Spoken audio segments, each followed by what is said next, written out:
긍휼이 풍성하시고 사랑과 은혜가 넘치시며 신실하신 하나님 아버지, 지난 첫째 날 저희가 주 앞에 나와 영과 진리로 경배하고 또 이렇게 며칠간 주의 도우심과 은혜 가운데 살다가 다시 넷째 날 하나님 앞에 경배하고 또 우리 마음속에 있는 모든 것들을 아버지 앞에 다 쏟아놓기 위해서, 기도하기 위해서 저희를 나올 수 있도록 저희를 불러주신 것을 인해서 진심으로 고맙고 감사드립니다. 먼저 저희가 하나님 앞에 지난 며칠간 동안 마음과 혼과 생각과 힘을 다해 주님을 사랑하는 것이 마땅하지만 하나님 대신 저희 자신을 사랑하고 또 하나님보다 쾌락을 더 사랑했던 많은 순간들이 있었고, 저희 마음에 늘 하나님이 가장 최우선에 와 있지 못했던 많은 순간들이 있었던 것을 이 시간 고백드립니다. 주님의 보배로운 피로 저희를 정결케 하셔서 산희생물로 드려지기에 합당하게 하시고, 오늘 또 들려주시는 하나님의 말씀에 물로 저희를 정결케 하셔서 하나님께서 연락하시는 예배 될 수 있도록 도우시기를 시간 간절히 간구드립니다. 주님께서 들려주시는 음성의 귀를 기울일 수 있도록 도우시되, 무엇보다도 약속하신 대로 모든 진리 가운데로 우리를 인도해 주셔서 저희가 바르게 깨닫고 믿고 순종함을 통해 합당한 열매로 하나님을 영화롭게 하고 또 주변의 많은 지체들에게 유익을 끼치고 또 믿지 않는 사람들에게도 빛과 소금의 역할을 감당하는 데 부족함이 없는 하나님의 자녀들 되도록 도와주시기를 원합니다.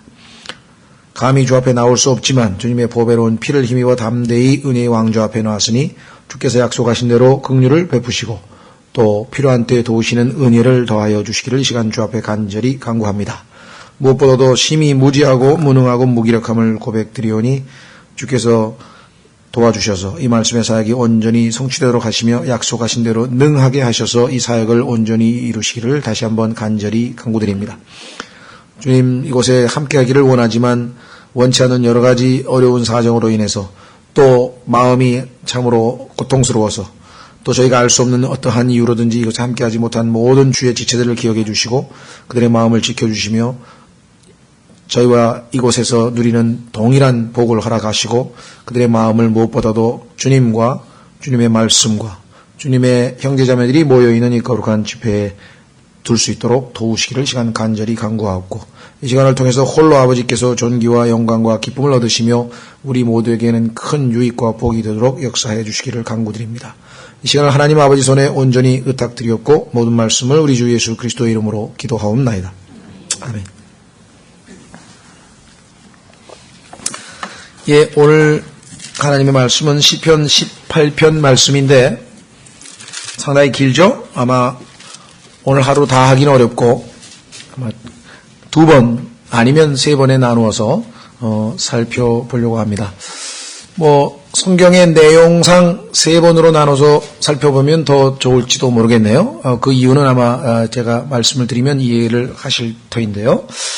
시편 18편은 거기 보시면 성경에 뭐라고 되어 있냐면 악장에게 준 주의 종 다윗의 시 이렇게 되어 있죠.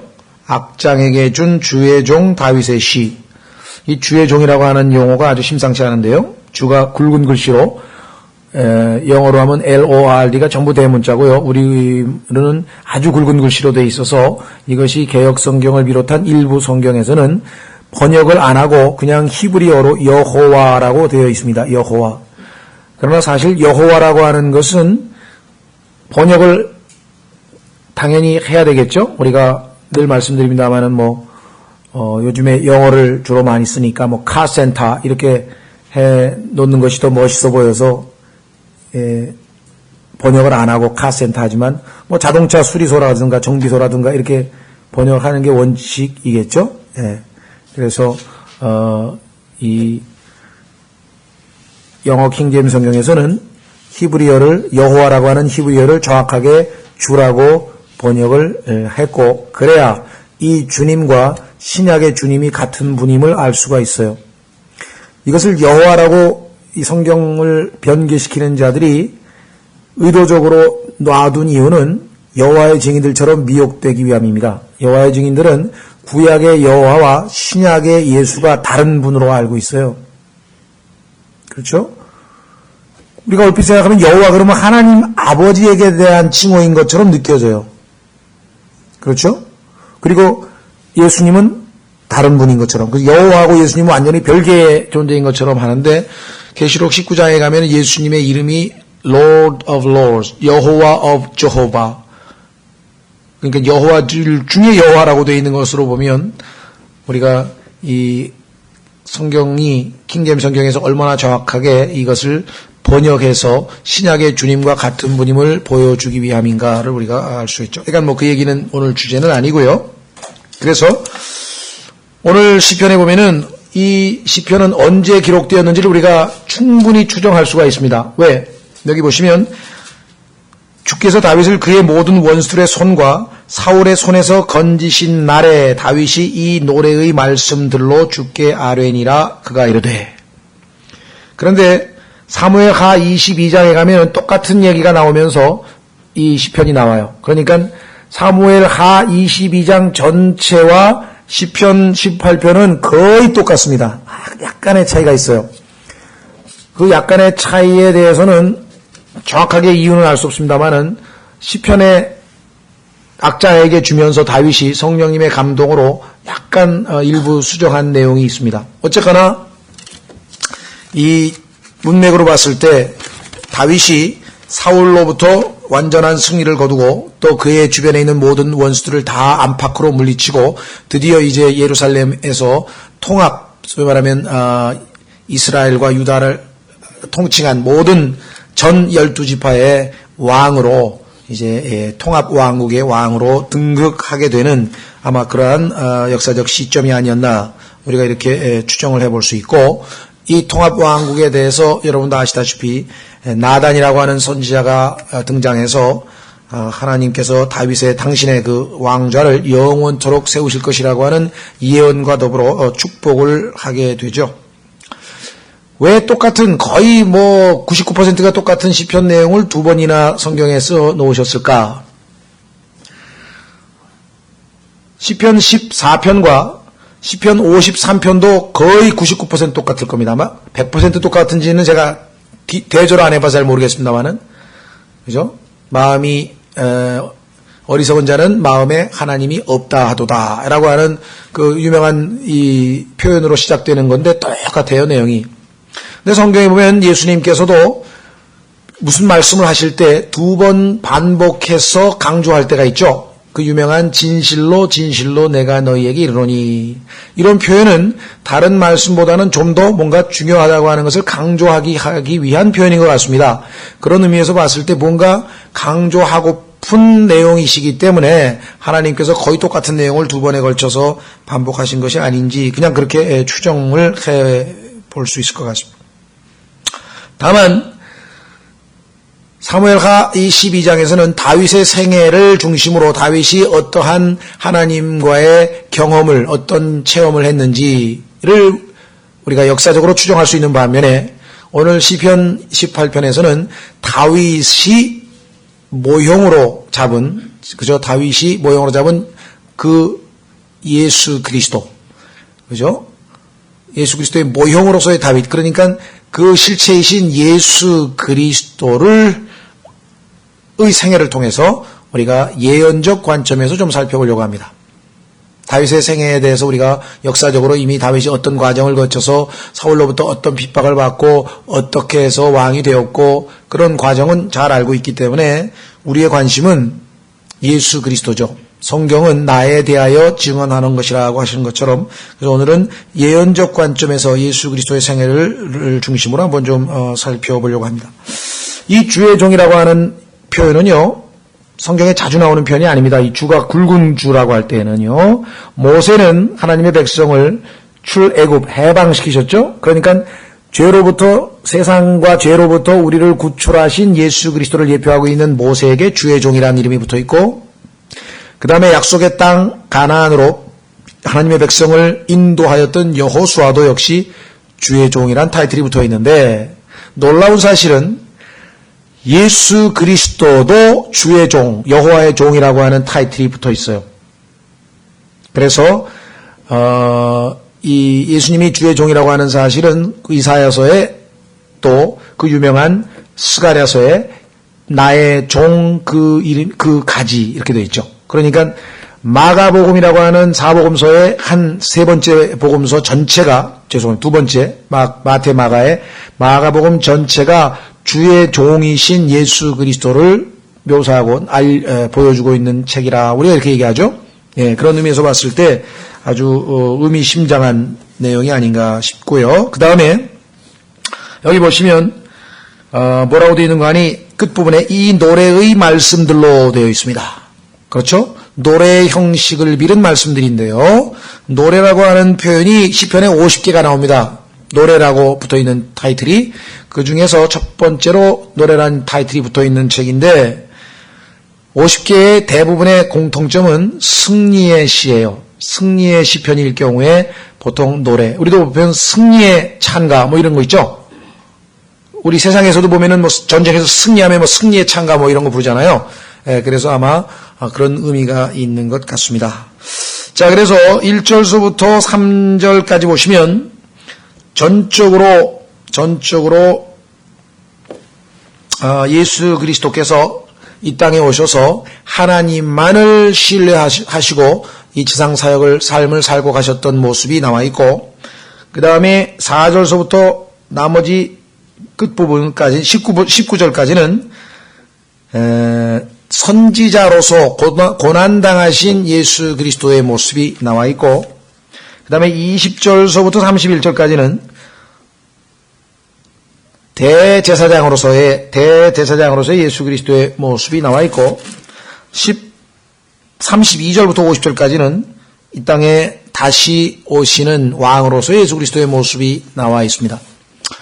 혹자 다른 성경들을 보면 영적으로 그냥 우리 개인에게 적용하기 위해서 설명을 주로 많이 하고 있고, 또 일부는 예수 그리스도의 재림이나 환난 성도에 대한 것으로 해석을 하는 경우도 종종 있습니다만은, 이 문맥 전체로 봤을 때 나라고 하는 그 주어는 예수 그리스도를 가리키고 있는 것이 분명합니다. 일관성 있게 1절서부터 계속 나라고 하는 같은 주어가 나가는데, 이 사람들을 환난 성도라고 해석을 했다가 뒤에 가서 다시 예수 그리스도로 해석을 했다가 이렇게 좀 일관성 없이 하는 것보다는 전체적으로 봤을 때 예수 그리스도의 죽으심과 부활하심과 이 승천하심을 통해서 예수님의 삼중 사역, 즉 예수님께서 이 땅에 처음에 지상에 와서는 고난을 당하시면서 대언자로서의 사역을 완수하셨고, 그 다음에 지금 하늘에 올라가셔서 승천하셔서는 대제사장으로서의 사역을 하고 계시고, 다시 오실 때에는 왕으로서, 이제 유대인의 왕으로서 이 땅에 오시고 이방인들을 포함한 온 세상을 다 통치하실 왕 중의 왕들의 왕으로 오실 분이시죠. 그렇죠? 그래서 아마 예수 그리스도의 삼중 사역을 이보다 더 아주 명쾌하게 보여주고 있는 것은 없다라고 하는 것이 일관성 있는 해석이 아닌가 이렇게 생각을 합니다. 그래서 오늘은 아마 대언자로서 예수 그리스도의 사역 19절까지 한번 보겠습니다. 1절, 오 나의 힘이 되시는 주여 내가 주를 사랑하리이다. 아들로서 아버지를 사랑하시는 모습을 보여주고 있는데요. 나의 힘이 되시는 주여 내가 주를 사랑하리이다. 주는 나의 반석이시요 나의 요새시요 나의 구출자시요 나의 하나님이시요 내가 신뢰할 나의 힘이시요 나의 방패시요 나의 구원의 뿌리시요 나의 높은 망대시로다. 찬양받기에 합당하신 주를 내가 부르리니 이로써 내가 내 원수들에게서 구원을 받으리로다. 물론 이것이 영적으로 여러분과 제가 저희의 삶 속에서 주님이 나의 반석이 되시고 나의 힘이 되시고 나의 요새가 되시고 이것을 우리가 당연히 매일매일의 삶에서 적용하고 이러한 주님을 우리의 삶 속에서 실제화시키고 체험하는 것은 중요합니다. 그것도 역시 우리가 당연히 해야 되지만 그보다 더 앞서서 중요한 것은 성경에서 예수님 말씀하신 대로 성경이 나에 대하여 증언한다라고 하는 그것처럼 우리가 제1차적으로 성경 속에서 예수 그리스도를 찾아내는 것이야말로 우리가 해야 될 첫 번째 임무다 이렇게 생각을 하기 때문에 오늘 예수 그리스도에게 우리가 초점을 맞춰서 살펴보고 있다는 것. 그래서 이 땅에서 전적으로 항상 하나님을 신뢰하고 그래서 하나님을 사랑한다고 하는 아버지가 아들을 사랑하고 아들이 아버지를 사랑하는 그 사랑한다고 고백하시는 예수 그리스도의 하나님을 신뢰하시는 모습을 우리가 1절, 2절, 3절에서 살펴볼 수가 있습니다.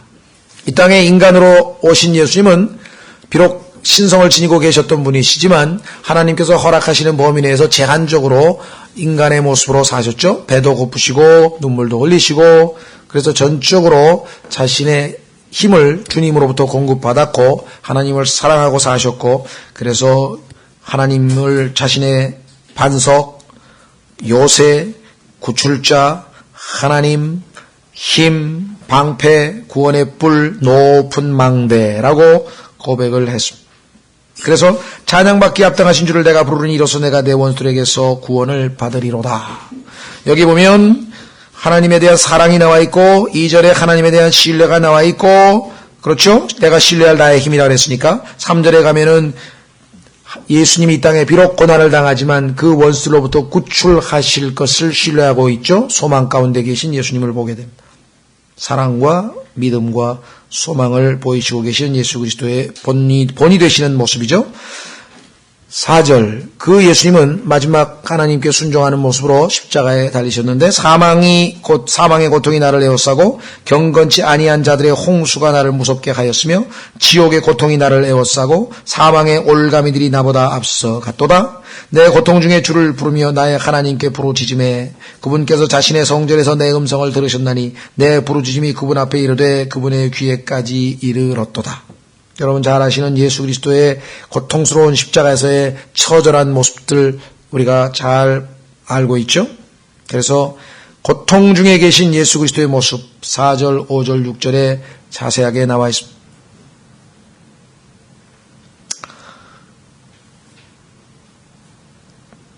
사망의 고통, 지옥의 고통, 그렇죠? 예. 그 가운데에 하나님 앞에 철저히 기도하고 있는 모습. 내가 고통 중에 주를 부르며 아마 이 땅에 살고 있는 인간으로서 고통 중에 주를 부를 수 있는 특권을 지닌 사람이 얼마나 될까? 물론 사람들 중에 하나님을 부를 때 정말 위급한 상황에서 자기도 모르게 오 하나님이시여 영어로 하면 오 마이 갓을 부르지만 그 하나님이 자기와의 어떤 관계에 있다는 사실을 알고 부르는 사람이 몇이나 되겠습니까?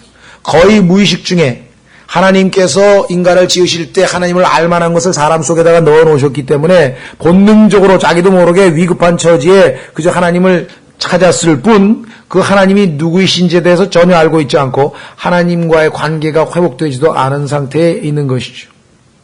그러나 하나님이 누구이신지를 알고 있고 그 하나님과 관계가 회복되어져서 하나님 앞에 떳떳하게 담대히 나아갈 수 있는 자격을 예수 그리스도의 보배로운 피로 말미암아 획득한 사람들이야말로 디스트레스, 고통 중에 아주 괴로운 상태일 때, 아주 고뇌에 빠졌을 때 언제든지 주를 부를 수 있다는 것. 이것 하나만으로도 이 세상에 있는 어떠한 행복한 사람들보다도 그리스도인이 더 앞서 있다 이렇게 생각합니다. 그렇죠? 아무리 부유하고 아무리 건강하고 아무리 좋은 일이 있고 아무리 하더라도 진정 위급한 상황에 그렇죠? 예. 주를 부를 수 있는 사람이야말로 가장 행복한 사람이 아니겠습니까? 그렇죠? 갑작스럽게 찾아올 수 있는 죽음도 있고 갑작스럽게 사고를 당할 수도 있고 그렇죠? 그 순간에 우리는 주님을 부를 수가 있잖아요. 여기 나와 있는 것처럼 내 고통 중에 주를 부르며 나의 하나님께 부르짖음에 얼마나 놀랍습니까? 나의 하나님이라고 부를 수 있습니까? 더 나아가 아버지라고 부를 수 있습니까? 예? 하나님을 아버지라고 부를 수 있다는 것이야말로 그 특권을 제대로 인식만 한다면 그리스도인이야말로 얼마나 행복한 사람인지 아마. 그래서 나의 하나님께 부르짖음에 그분께서 자신의 성전에서 내 음성을 들으셨나니 내 부르짖음이 그분 앞에 이르되 그분의 귀에까지 이르렀도다. 고통 중에 절규하시는 예수 그리스도 7절서부터 8절까지 예수님이 심판받으실 때 예수님은 단지 이 세상의 인간만을 위해서 심판받은 것이 아니에요. 놀랍게도. 왜냐하면 그분은 이 땅의 다른 피조물들, 식물, 동물, 광물까지 포함해서 모든 존재들, 왜? 그것들도, 그 다른 피조 세계들도 다 하나님 앞에 지금 아담의 죄로 말미암아 저주 가운데 놓여 있었죠? 그래서 7절 그때 땅이 흔들리고 떨렸으며 산들의 기초들도 요동하고 흔들렸으니 이는 그분께서 진노하셨기 때문이로다. 여러분들 예수님이 십자가에 달리셨을 때 하나님의 진노를 여러분과 저를 대신해서 받기 위함이었다는 사실을 우리는 너무나 잘 알고 있죠. 그렇죠? 예. 예수님께서 십자가에 달리셨을 때 큰 지진이 일어났던 사실 여러분 잘 아시죠? 그분의 콧구멍에서 연기가 나와 위로 올라가고 그분의 입에서 불이 나와 삼켰으니 그 불에 의해 숯이 피었도다. 1차적으로 여기 나와 있는 내용들이 예수 그리스도의 재림과 관련된 표현들도 맞습니다. 그러나 하나님께서 예수 그리스도를 심판하실 때 그 진노하시는 모습도 이와 같은 것이죠. 9절서부터 11절 그분께서 또한 하늘들을 휘시고 내려오시니 그분의 발밑에 어둠이 있었도다. 하늘들을 휘었다는 얘기는 활처럼 어마어마한 능력. 여러분 생각해 보셨어요? 하늘이 얼마나 엄청난 건데 그 하늘을 휘어가지고 휘니까 여러분들 만약에 내가 어떤 딱딱한 걸 가지고 이렇게 휘면은 그 아래는 지금 그늘이 져서 깜깜해 어두워질 거 아니에요. 그렇죠? 예. 하나님께서 예수 그리스도께서 십자가에 달리셨을 때 어떻게 됐습니까? 이 땅이 캄캄해졌죠. 그렇죠? 자, 한번 보십시오. 그분의 발밑에 어둠이 있었도다. 그분께서 그룹을 타고 나셨으니 참으로 바람의 날개들을 타고 나셨도다. 예수 그리스도의 재림 때도 물론 그룹을 타고 오실 것으로 에스겔서에 나와 있습니다. 그러나 하나님께서는 에스겔서에도 나와 있고 또 다니엘서에도 나와 있고 이 이동하실 때의 그룹들이 일종의 병거, 엘리야가 불병거를 타고 하늘로 올라갔듯이 마치 그와 같은 불병거 같은 모습을 하고 있는 것이 바로 이 그룹들이죠. 이동수단이었습니다. 그래서 그 그룹의 바퀴에는 영이 있다 이렇게 얘기했고 여러분 잘 아시는 것처럼 하나님의 영이 빌립을 휙 데리고 가서 가자에까지 에티오피아 내시에까지 옮긴 걸 우리 잘 알고 있습니다. 엄청난 정말 이동수단을 가지고 계시고 하나님을 섬기는 그룹이 있다는 사실이죠. 초자연적인 능력을 가진 자들이 있습니다. 그분께서 그룹을 타고 나셨으니 참으로 바람의 날개들을 타고 나셨다. 그분께서 어둠을 자신의 은밀한 처소로 삼으셨으니 곧 어두운 물들과 창공의 짙은 구름들이 그분을 둘러싼 그분의 천막이 되었도다. 말씀드린 것처럼 하나님께서는 이 땅에 자신의 아들을 진노의 대상으로 심판하셔서 내리치시기 위해서 지금 내려오고 계시는 겁니다. 놀랍죠? 구원하러 내려오신 것은 지금은 하나님의 아들이 온 인류와 모든 피조물과 모든 피조세계 즉 이 땅의 모든 세상의 죄를 하나님 앞에서 대신 죄값을 치르기 위해서 지금 서 있고 그 죄값을 치르게 하시기 위해서 진노의 잔을 주시기 위해서 이 땅에 내려오고 계신 하나님의 모습을 성경에서 묘사하고 있습니다. 그 두려우심 가운데 지진이 있었고 그 다음에 어둠이 있었고 저주가 있었고 그렇습니다. 그렇죠? 예. 그 다음에 12절서부터 15절 그분 앞에 있던 광채로 말미암아 그분의 짙은 구름들과 우박들과 숯불들이 사라졌도다. 또 주께서 하늘들에서 천둥 소리를 내시고 가장 높으신 이께서 자신의 음성을 주셨으니 곧 우박들과 숯불들이더라. 참으로 그분께서 자신의 화살들을 내보내사 그들을 흩으시고 번개들을 쏘사 그들을 쳐 부셨도다. 1차적으로 이것도 역시 재림과도 관련져서 얼마든지 설명할 수 있는 내용들인데 우리가 초림하셨을 때 예수 그리스도를 심판하시기 위해서 오신 그분께서 그를 둘러싸고 있던 그 원수들 즉 백부장을 포함한 모든 자들과 영적인 원수들이 있었죠. 여러분들 성경에 보니까 시편에 그 당시에 보이지 않는 영적 원수들 개들이라든가 또 바산의 황소들이라든가 이런 자들이 예수 그리스도를 지금 아주 조롱하면서 그 십자가에 못 박히신 예수님을 둘러싸고 있었던 것을 우리가 보게 됩니다. 그렇죠? 예, 그들을 다 쫓아내시고 그래서 백부장도 지진이라는 것을 보고 두려워서 다 뒤로 넘어지고 다 피하고 어둠이 임하고 낮 12시에 대낮인데 하늘에서 캄캄한 어둠이 임해서 완전히 캄캄했고 지진이 일어나고 그런 엄청난 하나님의 진노 오전 12시부터 낮 12시부터 오후 3시까지에 걸쳤던 그 엄청난 사건들을 이렇게 묘사해 놓고 있는 것을 보게 되죠. 예. 자, 그래서 이제 이와 같은 자연 현상들 그러니까 이 단순히 사람뿐만 아니라 온 세상 전체를 하나님 앞에서 심판으로부터 구원하기 위해서 자신이 대신해서 심판을 당하고 계시는 모습으로 나와 있습니다. 16절서부터 보시면 그분께서 위로부터 보내사 나를 붙잡아 주시고 많은 물들에서 나를 끌어내셨으며, 여러분들 많은 물들에서 끌어내셨다는 표현 잘 아시는 것처럼 요나서에서도 우리가 볼 수 있죠. 나의 강한 원수와 나를 미워한 자들에게서 나를 건지셨나니 내가 감당하기에 그들이 너무 강하였도다. 그들이 내 재앙의 날에 나보다 앞서 갔으나 주께서 내 버팀 기둥이 되셨으며 또 그분께서 나를 넓은 곳으로 데려가시고 나를 기뻐하심으로 나를 건지셨도다. 그래서 부활의 승리를 안겨주신 하나님, 그렇죠?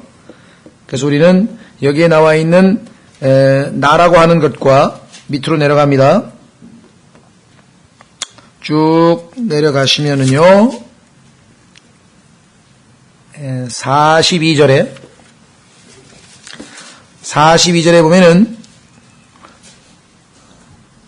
재림하셔서 이 땅에 있는 모든 원수들을 심판하시는 예수 그리스도의 모습이 나와 있어요. 그때 내가 그들을 바람 앞에 티끌처럼 잘게 부수고 거리에 진흙같이 그들을 내던졌도다. 그러니까 지금 우리가 읽은 1절서부터 19절까지의 나와 뒷부분의 나가 같은 분이죠. 그래서 앞부분은 환란성도로 해석을 하고 뒷부분은 예수님의 재림으로 이렇게 해석을 해서는 일관성이 없는 것이고, 오히려 지금 보신 것처럼 문맥으로 볼 때 재림과 유사한 문맥이지만 실제적으로 보면 성경에서 초림과 재림은 굉장히 유사합니다. 더더군다나 예수님께서 하나님의 진노의 대상으로 된 것, 마지막 때에 주님께서 오시는 그날이 주의 날, 진노의 날이라고 하는 것, 그래서 진노가 꼭 재림 때에 하나님께서 예수님의 원수들에 대해서인 것뿐만 아니라 초림 때에 진노의 잔, 하나님의 진노의 잔, 예수님께서 십자가에서 말씀하셨죠. 제자들에게 너희가 이 잔을, 그죠? 하나님께서 내게 주신 이 잔을 내가 마시지 아니하겠느냐라고 하셨던 그 진노의 잔에 대한 언급이라고 하는 것을 우리가 확인해 볼 수가 있습니다. 예, 조금 시간이 있으니까 그 밑으로 내려가셔서 31절까지 보시면 다음 주에 우리가 뒷부분 보안에서 그 예수님의 대제사장으로의 모습과 그 다음에 왕으로서의 모습을 한꺼번에 정리를 하겠습니다만은 우선 21절부터 보시면 20절서부터 보시면 주께서 내 의를 따라 내게 보상을 주시며 내 손의 깨끗함을 따라 내게 갚아 주셨으니, 여러분들 예수 그리스도는 이 땅에서 죄를 알지 못한 분이시고 죄를 짓지 아니하신 분이시라고 했죠. 이는 내가 주의 길들을 지키고 사악하게 내 하나님을 떠나지 아니하였기 때문이라. 그분의 모든 판단이 내 앞에 있었나니 내가 그분의 모든 법결을 버려 내게서 떠나게 하지 아니하였도다. 또한 나는 그분 앞에서 곧바름으로 내 자신을 지켜 내 불법에서 떠났나니 그러므로 주께서 내 의를 따라 내게 갚아주시되 친히 보시는 대로 내 손의 깨끗함을 따라 내게 갚아주셨도다. 긍휼을 베푸는 자에게는 주께서 주의 긍휼을 보이시고 곧바른 자에게는 주께서 주의 곧바르심을 보이시며 순수한 자에게는 주께서 주의 순수하심을 보이시고 거역하는 자에게는 주께서 주의 적대하심을 보이시리니 주께서 고난받는 백성은 구원하시나 교만한 눈빛은 낮추시리로다. 주께서 내 등잔불을 켜시리니 주 내 하나님께서 내 어두움을 밝히시리로다. 내가 주를 힘입어 군대 사이를 달려가며 나의 하나님을 힘입어 담을 뛰어넘었나이다. 하나님으로 말하건대 그분의 길은 완전하고 주의 말씀은 정죄되었나니 그분은 자신을 신뢰하는 모든 자에게 방패가 되시는도다. 주 외에 누가 하나님이리요? 우리 하나님 외에 누가 반석이리요? 자, 우선 예수 그리스도께서 하나님 앞에서 구출받게 된 그 근거가 여기 나와 있죠. 그는 죄 없는 삶을 살았다고 하는 사실을 20절서부터 24절까지 분명하게 말씀을 했습니다. 이 땅에서 예수님께서 오셔서 실제로 아담과 똑같은 조건 하에서 사셨지만 단 하나의 죄도 짓지 아니하였다고 하는 사실을 우리는 잘 알고 있고, 그것에 대해서 하나님께서는 그의 죄 없으심을 인정했고, 25절부터 27절까지 하나님은 어떤 분이신가? 긍휼을 베푸는 자에게는 주께서 그의 긍휼을 보이시고 곧바른 자에게는 주께서 그의 곧바르심을 보이시며 순수한 자에게는 주께서 주의 순수하심을 보이시고 거역하는 자에게는 주께서 주의 적대하심을 보이시리니.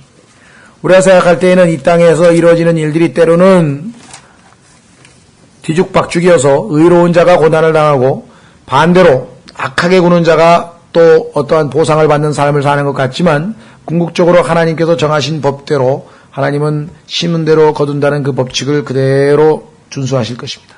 그래서 마지막 심판이 있기 때문에 비록 이 땅에서 우리가 모순되고 때로는 하나님께서 원치 아니하지만 허락하셨던 그와 같은 일들이 온전히 바로 잡히게 될 날이 오게 되겠죠. 그 다음에 마지막 28절서부터 주께서 내 등잔불을 켜시리니 주 내 하나님께서 내 어두움을 밝히시리이다. 내가 주를 힘입어 군대 사이를 달려가며 나의 하나님을 힘입어 담을 뛰어넘었나이다. 능력 있게 대제사장으로서의 자신의 사역을 감당하고 계신 예수 그리스도의 모습인데요. 하나님으로 말하건대 그분의 길은 완전하고 주의 말씀은 정죄되었나니 그분은 자신을 신뢰하는 모든 자에게 방패가 되시는도다. 이 땅에서 대제사장에게 우리가 힘을 얻고 도움을 받게 하기 위한 가장 유일한 방법은 그분을 신뢰하는 길이겠죠. 주 외에 누가 하나님이리요? 우리 하나님 외에 누가 반석이리요? 자, 그래서 다음 시간에 20절서부터 31절까지 예수 그리스도의 대제사장으로서의 사역을 조금 더 살펴보고요.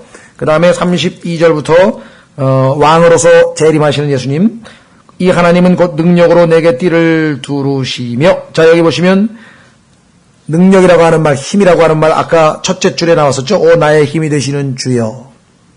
권능에 재림하시는 왕으로서 오시는 예수 그리스도의 모습, 내 길을 완전하게 하시는 이시로다 하면서 예수 그리스도의 재림하시는 모습을 쭉 설명하는 가운데 42절에 아까 얘기했던 것처럼 원수들을 티끌처럼 잘게 부수는 이야기가 나오죠. 예, 그래서 이것이 결코 환난 성도라고 보기가 어렵다고 말씀드렸습니다.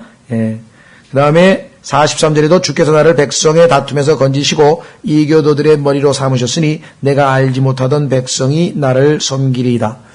유대인들뿐만 아니라 이방인들마저도 이제 예수 그리스도에게 복종하게 돼서 계시록 스가랴서 14장에 보면은 모든 민족들이 다 예수 그리스도께 와서 경배하고 이사야서 2장에도 보면은 이 땅의 모든 민족들도 이방인들이 다 예수 그리스도를 인정하게 되는, 그렇죠?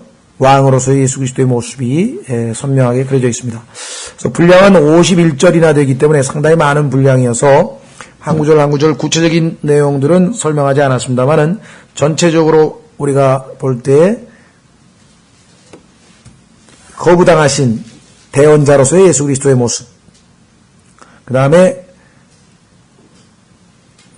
대제사장으로서의 예수 그리스도의 모습, 다시 오실 왕으로서의 예수 그리스도의 모습을 우리가 이 한 시편에서 살펴보는데, 말씀드린 것처럼 1차적으로는 다윗의 생애에서 다윗이 겪었던 체험을 우리가 역사서에서 확인해야 되겠고, 두 번째는 지금처럼 예수 그리스도에 관한 것으로 살펴볼 수가 있겠고, 그 다음에 세 번째에는 여러분과 제가 개인의 삶에서 예를 들면 3절서부터 6절까지 고통 가운데에서 만나 뵙게 된 부르짖음으로 말미암아 우리가 만나 뵙고 도움을 얻게 될 하나님에 대한 교훈 얻을 수 있죠. 네. 그 다음에 예수 그리스도께서 확실한 신뢰 가운데 하나님께서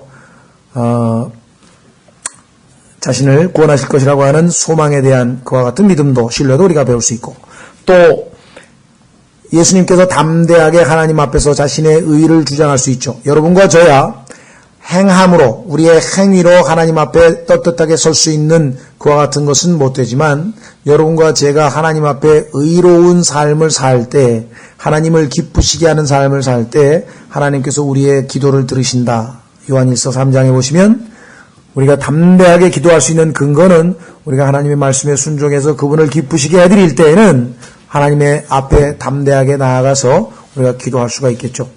예, 그래서 늘 말씀드린다마는 성경은 이와 같이 역사적으로, 그 다음에 예언적으로, 그 다음에 자기 자신에게 영적인 교훈으로 세 가지를 적용하면서 우리가 살펴보면 좋겠습니다.